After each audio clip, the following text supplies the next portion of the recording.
Air India express విమాన సిబ్బంది మధ్య వివాదం ముదురుతోంది. ఇటీవల మూకుమ్మడి సెలవులు పెట్టి సేవల అంతరాయానికి కారణమైన 25 మంది సిబ్బందిని సంస్థ తాజాగా తొలగించింది. సంస్థ సర్వీస్ రూల్స్ ఉల్లంఘించిన కారణంగా తక్షణం వారిని తొలగిస్తున్నట్లు పేర్కొంది. సరైన కారణం లేకపోయినా కావాలనే సెలవు పెట్టారని, ముందస్తు ప్రణాళిక ప్రకారమే ఇదంతా చేశారని ఉద్యోగులకు రాసిన లేఖలో సంస్థ పేర్కొంది. సంస్థ మరిన్ని తొలగింపులు చేపట్టే అవకాశం ఉన్నట్లు కూడా తెలుస్తోంది. మంగళవారం ఒకేసారి 300 మంది విమాన సిబ్బంది అనారోగ్య సెలవులు పెట్టడంతో ఏకంగా 100కి పైగా ఫ్లైట్ సర్వీసులు రద్దయ్యాయి. ఫలితంగా మంగళ, బుధవారాల్లో ఎయిర్ ఇండియా ఎక్స్‌ప్రెస్ ప్రయాణికులు తీవ్ర ఇబ్బందులకు గురయ్యారు. దీని ప్రభావం దాదాపు 15,000 మంది ప్రయాణికులపై పడింది. టాటా గ్రూపునకు చెందిన ఎయిర్ ఇండియా ఎక్స్‌ప్రెస్ పై క్రూ కొంతకాలంగా గుర్రుగా ఉన్నారు.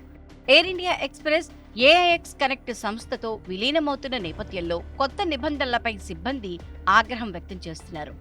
ఉద్యోగుల విషయంలో సంస్థ సమభావంతో వ్యవహరించట్లేదని, ఉన్నత బాధ్యతలకు అర్హత ఉన్నా దిగువ స్థానాలకే కొందరిని పరిమితం చేస్తున్నారని ఆరోపిస్తున్నారు. తమ పారితోషికానికి సంబంధించి నిబంధనల్లో మార్పులు కూడా నిరసిస్తున్నారు. టాటాకు చెందిన విస్తారా ఎయిర్లైన్స్ లో పైలట్ల జీతాలపై వివాదం ముగిసిన కొద్ది రోజులకే ఈ వివాదం తలెత్తడం ప్రాధాన్యత సంతరించుకుంది.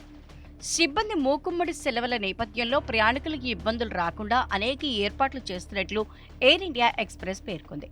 తన ఫ్లైట్ రద్దయింది లేంది ఒకసారి చెక్ చేసుకున్నాకే ప్రయాణికులు ఎయిర్పోర్ట్కు రావాలని సూచించింది. అయితే ఉద్యోగుల ప్రతినిధిగా చెప్పుకుంటున్న ఎయిర్ ఇండియా ఎక్స్‌ప్రెస్ ఉద్యోగుల యూనియన్ తాజా పరిణామాలపై సంస్థకు లేఖ రాసింది. సంస్థ తన బాధ్యతల గురించి పక్కకు తప్పుకుంటోందని పేర్కొంది. యాజమాన్య లోపాలు, ఉద్యోగుల పట్ల సమభావంతో వ్యవహరించకపోవడం వంటి ఆరోపణలు చేసింది.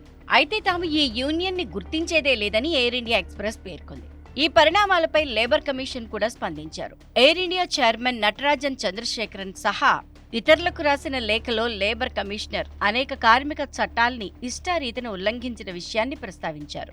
ఉద్యోగ యూనియన్ల ఆందోళనలు వాస్తవమని పేర్కొన్నారు. ఉద్యోగులతో రాజీ చర్చలకు మేనేజ్మెంట్ సరైన అధికారాలున్న వారిని పంపలేదని పేర్కొన్నారు.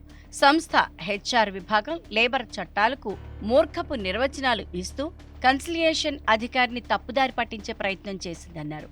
సమస్య సామరస్య పరిష్కారానికి ఉన్నత స్థాయి కమిటీని ఏర్పాటు చేయాలని యాజమాన్యానికి సూచించారు.